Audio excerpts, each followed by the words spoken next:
Subscribe करें GST tower YouTube channel को और बेल आइकन प्रेस कर लें जीएसटी और इनकम टैक्स। नमस्कार दोस्तों, welcome to GST tower YouTube channel. जैसा कि आप लोगों ने थंबनेल में पढ़ा है कि इनकम टैक्स के 10 खतरनाक ट्रांजैक्शन। एक्चुअल में खतरनाक ट्रांजैक्शन नहीं है, पर हाँ, ये ऐसे ट्रांजैक्शन है जिस पर निगाह इनकम टैक्स हमेशा बनाए रहते हैं। तो आइए जानते हैं वो कौन से 10 ट्रांजैक्शन है। पहला आपका है ट्रांजैक्शन है cash deposit and withdrawal in saving account. अगर किसी भी फाइनेंशियल ईयर में आपका कैश डिपॉजिट और विड्रॉल 10 लाख रुपए से ज़्यादा होता है या विड्रॉ 10 लाख रुपए ज़्यादा होता है एक फाइनेंशियल ईयर में, तो उसका जानकारी बैंक आपको इनकम टैक्स को देगा। चाहे आपका एक से अधिक खाता हो, उस खाते में सबका कैश डिपॉजिट जोड़कर जो भी 10 लाख से ऊपर होगा तो उसकी सूचना आपको बैंक इनकम टैक्स डिपार्टमेंट को देगा या विड्रॉल हो। यहाँ पे ध्यान देने की बात यह है कि ये लिमिट सिर्फ 10 लाख की कैश डिपॉजिट पे है, डिजिटली ट्रांजैक्शन पे नहीं है। जैसे IMPS, NEFT, RTGS वगैरह, इन सभी पे डिजिटल ट्रांजैक्शन पे कोई लिमिट नहीं है। और यह ट्रांजैक्शन सिंगल भी हो सकता है, मल्टीपल भी हो सकता है, जैसे एक 50-50 हज़ार करके 2-2 लाख करके ऐसे। दूसरा ट्रांजैक्शन है हम लोगों का cash deposit in withdrawal in current account. यहाँ पर भी ये लिमिट जो है सेविंग बैंक से हट करके सेविंग बैंक में 10 लाख होती है, इसमें क्या है कैश डिपॉजिट की 50 लाख है। सिमिलरली वही पैटर्न है। अगर आप किसी भी फाइनेंशियल वित्तीय वर्ष में कैश डिपॉजिट कैश विड्रॉल करते हैं करेंट अकाउंट में जो 50 लाख से ज़्यादा हो है, तो उसकी सूचना बैंक आपको इनकम टैक्स विभाग को देगा। चाहे वो आपका एक खाते में कैश डिपॉजिट हुआ, चाहे आपके मल्टीपल खाते हो, उसमें सभी खातों को जोड़कर ही 50 लाख से डिपॉजिट होगा तो इनकम टैक्स को सूचना दी जाएगी। और वैसे ही इसमें भी यही कंडीशन है, ये सिर्फ कैश ट्रांजैक्शन पे लिमिट है और digitally transaction IMPS, NEFT, RTGS वगैरह पे इस पर कोई लिमिट नहीं है। आप दोनों में ये डिफरेंस रख लीजिए, सेविंग खाते में लिमिट 10 लाख की है और करेंट खाते में कैश डिपॉजिट या विड्रॉल की लिमिट 50 लाख है। दोनों में डिफरेंस ये है। तीसरा हम लोगों का ट्रांजैक्शन है फिक्स्ड डिपॉजिट एंड कैश। अगर आप फिक्स्ड डिपॉजिट बैंक या पोस्ट ऑफिस में 10 लाख रुपए से ज़्यादा कराते हैं और वो भी कैश में, तो ये पोस्ट ऑफिस या बैंक की जिम्मेदारी होती है कि वो अपनी इंफॉर्मेशन इनकम टैक्स डिपार्टमेंट को दे। यहाँ में देखने की बात यह है कि अगर आपने कोई नई FD कराई है, फिक्स्ड डिपॉजिट कराया है 10 लाख से ऊपर कैश में, तभी ये लिमिट आपके ऊपर एप्लीकेबल होगी। अगर आपकी कोई पुरानी FD थी जो आपने रिन्यूअल कराई है तो ये लिमिट आपके ऊपर एप्लीकेबल नहीं होगी। चौथा हम लोग का ट्रांजैक्शन है credit card bill. Credit card bill अगर आप एक फाइनेंशियल में 1 लाख से ज़्यादा का देते हैं, वो भी कैश में, तो एक क्रेडिट कार्ड बिल कंपनी आपको ये सूचना इनकम टैक्स विभाग को देगी। और इन सभी ट्रांजैक्शन को हाई वैल्यू ट्रांजैक्शन कहते हैं। और ये लिमिट सिर्फ कैश की है। अगर आप डिजिटली पेमेंट करते हैं क्रेडिट कार्ड बिल का, तो उसकी लिमिट 10 लाख है और 10 लाख से ऊपर आप करते हैं तो इनकम टैक्स डिपार्टमेंट को credit card bill company information देगी। पांचवा ट्रांजैक्शन हम लोगों का सेल और purchase immovable property. Immovable property मतलब आपका लैंड, बिल्डिंग एक्सेट्रा। अगर आप कोई भी प्रॉपर्टी सेल या परचेज करते हैं जिसकी सर्किल रेट 30 लाख रुपए से ज़्यादा है, तो आपका ऐसे ट्रांजैक्शन हाई वैल्यू ट्रांजैक्शन में आएंगे और रजिस्ट्रार की ये रिस्पॉन्सिबिलिटी है कि ये इंफॉर्मेशन इनकम टैक्स डिपार्टमेंट को दे।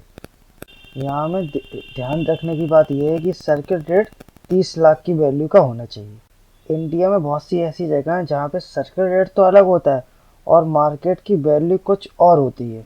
तो हमें लोगों को यहाँ पे मार्केट की वैल्यू से कोई लेना देना नहीं है, सिर्फ हम लोगों को रजिस्ट्रार उन्हीं प्रॉपर्टी की इंफॉर्मेशन को भेजेगा जिसकी सर्किल रेट की वैल्यू 30 लाख से ज़्यादा की होगी।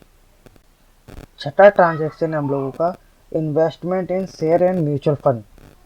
अगर किसी फाइनेंशियल ईयर में आपने लिस्टेड शेयर या म्यूचुअल फंड परचेज या सेल किए हैं 10 लाख रुपए से ज़्यादा, तो जो लिस्टेड कंपनी जो होती हैं तो वो जिस कंपनी से आपने सेल या परचेज किए हैं म्यूचुअल फंड या शेयर, तो वो कंपनी इनकम टैक्स डिपार्टमेंट को इन्फॉर्मेशन देगी। और इसमें यह ज़रूरी नहीं है कि ये ट्रांजैक्शन आपके 10 लाख के कैश में हो, आपके डिजिटली माध्यम से भी ये ट्रांजैक्शन होते हैं, या तो NEFT RTGS वगैरह से, तब भी ये ट्रांजैक्शन आपको company information income tax department को देगी। 7वां ट्रांजैक्शन हम लोगों का इन्वेस्टमेंट इन बॉन्ड या डिवेंचर।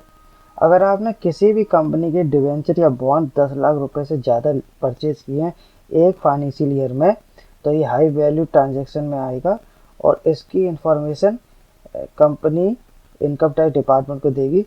इसमें भी वही रूल है, चाहे वो आपने कैश में लिए हों चाहे डिजिटली माध्यम से लिए हो डिवेंचर या बॉन्ड, उसकी सूचना कंपनी इनकम टैक्स डिपार्टमेंट को देगी।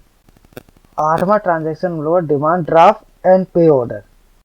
अगर आप किसी एक फाइनेंशियल ईयर में डिमांड ड्राफ्ट या पे ऑर्डर बनवाते हैं, वो भी कैश में 10 लाख रुपए से ज़्यादा, तो अभी हाई वैल्यू ट्रांजैक्शन की कैटेगरी में आएगा और इसकी इंफॉर्मेशन बैंक या post office income tax department को देगी। ये डिमांड ड्राफ्ट या पे ऑर्डर सिंगल वैल्यू का भी हो सकता है या मल्टीपल वैल्यू का भी हो सकता है, कि मल्टीपल भी ट्रांजैक्शन हो सकते हैं जिनकी वैल्यू 10 लाख रुपए ज़्यादा आएगी, तो ये इंफॉर्मेशन इनकम टैक्स डिपार्टमेंट को भेजी जाएगी। 9 ट्रांजैक्शन हम लोगों का है फॉरेन करेंसी एंड एक्सपेंस। और इस ट्रांजैक्शन में अगर आपने किसी भी फॉरेन करेंसी का 10 लाख रुपए से ज़्यादा एक्सपेंडिचर किया है, वो भी फॉरेन करेंसी में, और फॉरेन करेंसी भले ही आपने कैश में ली हुई है, क्रेडिट कार्ड या डेबिट कार्ड या अदर कोई डिजिटली पेमेंट से लिया हो, तो भी इसकी इंफॉर्मेशन इनकम टैक्स डिपार्टमेंट को जाएगी, चाहे वो फॉरेन एक्सचेंज डीलर भेजे या बैंक भेजे, इनकम टैक्स डिपार्टमेंट को सूचना जरूर जाएगी। लास्ट ट्रांजैक्शन हम लोगों का सेल ऑफ गुड्स और सर्विस। अगर आप किसी से भी गुड्स परचेज करते हैं और किसी से भी सर्विसेज लेते हैं जिसकी वैल्यू 2 लाख रुपए से ज़्यादा का होता है और 2 लाख रुपए का पेमेंट आप कैश करते हैं, तो जो भी आपका सेलर होगा जिससे भी आपने गुड्स या सर्विस परचेज की है, तो उसकी ये लायबिलिटी है कि वो ये इंफॉर्मेशन इनकम टैक्स डिपार्टमेंट को दे। यहाँ पे ध्यान देने की बात यह है कि जब भी आप किसी गुड्स या सर्विस का परचेज करते हैं, तो 2 लाख रुपए ज़्यादा कैश पेमेंट उसे ना करें, डिजिटली माध्यम से उसे पेमेंट करें। अब आप लोगों का ये सवाल होगा कि इनकम टैक्स को इन सब इंफॉर्मेशन को मिलती कैसे है और इन सब इंफॉर्मेशन को करता क्या है इनकम टैक्स डिपार्टमेंट। तो इस इंफॉर्मेशन इनकम टैक्स ये चेक करता है कि इनकम टैक्स की हाई वैल्यू ट्रांजैक्शन करने वाले लोगों ने अपना इनकम टैक्स रिटर्न भरा है या नहीं भरा, और फाइल किया भी है तो ये अपने हाई वैल्यू ट्रांजैक्शन उसमें दिखाए हैं ITR में कि नहीं दिखाए हैं, ये सब चेक करता है इनकम टैक्स डिपार्टमेंट। अगर आपने अपना ITR नहीं भरा है तो इनकम टैक्स डिपार्टमेंट आपको हाई वैल्यू ट्रांजैक्शन में नोटिस भी इशू कर सकता है। नोटिस उस कंडीशन में देगा कि ये जानकारी चाहता है इनकम टैक्स डिपार्टमेंट की आपकी इनकम अगर 2.5 लाख से नीचे है तो आपने ITR नहीं भरा, अगर 2.5 लाख से, और अगर आपकी इनकम 2.5 लाख से नीचे है तो आप इतने खर्चे कैसे कर पा रहे हैं जो हाई वैल्यू ट्रांजैक्शन में आ रहे हैं, अगर आपकी 2.5 लाख से नीचे इनकम है और आपने ITR भी फाइल नहीं की है। और इन एक्सपेंडिचर का सोर्स क्या है ये भी पूछ सकता है इनकम टैक्स डिपार्टमेंट। ये भी पूछ सकता है अगर आपका इतना खर्चा है, एक्सपेंडिचर है, तो आपने अपना इनकम टैक्स रिटर्न क्यों फाइल नहीं किया। और इनकम टैक्स डिपार्टमेंट ने इंडिया में अगर आपकी इनकम 2.5 लाख से ऊपर है तो ये इनकम टैक्स रिटर्न फाइल करना मैंडेटरी कर दिया है। और अगर आपने अपना ITR फाइल किया है तो इनकम टैक्स डिपार्टमेंट ये देखेगी कि आपने इतना एक्सपेंडिचर जो किया है या आपने जो इन्वेस्टमेंट वगैरह किया है, इन दोनों और जो आपने ITR में इनकम दिखाई है, इन सब में जस्टिफाई हो रहा है कि नहीं। जस्टिफाई का मतलब ये है आपका रिटर्न में ये सब शो हो रहा है कि नहीं। आप मतलब ये मान लीजिए आप खर्चे कर रहे हैं 10 लाख और ITR भर रहे हैं 5 लाख का, तो ये कहाँ से होगा। खर्चे एकदम मैच होने चाहिए एक्सपेंडिचर आपके ITR से। अगर ये ITR और हाई वैल्यू ट्रांजैक्शन में अंतर भी पाया जाता है, डिफरेंस भी पाया जाता है, तब भी आपको income tax department notice use कर सकता है कि ये पूछने के लिए अगर आपकी इनकम कम है और आपके खर्चे ज़्यादा हैं तो आपके खर्चे का सोर्स क्या, इन्वेस्टमेंट कर रहे हैं तो इन्वेस्टमेंट का सोर्स क्या है। आप लोग सोच रहे होंगे कि मैं हाई वैल्यू ट्रांजेक्शन मैंने एक व्यक्ति बस में करती हूँ तो मुझे पता कैसे लगेगा।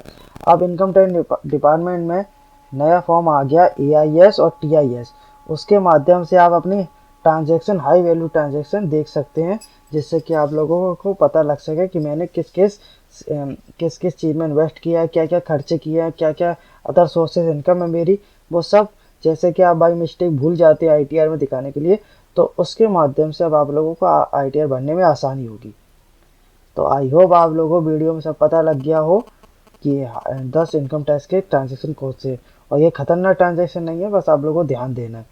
खतरनाक तब बन जाएगी जब आप इन ट्रांजेक्शन में ध्यान नहीं देंगे। तो थैंक यू फॉर वॉचिंग।